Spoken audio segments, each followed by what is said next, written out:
ne fais pas de la philosophie dans ce que je fais. Et j'aurais à me nommer, à me donner une étiquette, à dire quel je suis, j'avoue que je serais terriblement embarrassé.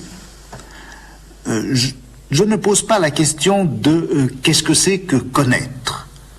Mon problème n'est pas de savoir si les discours scientifiques sont vrais ou pas, s'ils ont rapport à une objectivité ou non, s'il faut les considérer comme simplement cohérents ou seulement commodes, s'ils sont l'expression d'une réalité extérieure ou pas. Tout ça, ce ne sont pas mes questions.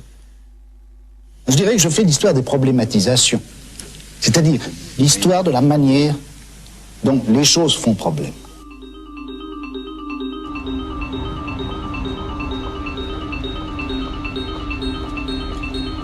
L'homme européen, depuis le fond du Moyen-Âge, a rapport à quelque chose qu'il appelle confusément folie, démence, déraison. C'est peut-être à cette présence obscure que la raison occidentale doit quelque chose de sa profondeur.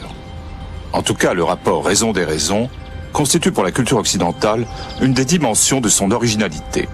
Il l'accompagnait déjà bien avant Jérôme Bosch et la suivra bien après Nietzsche et Artaud.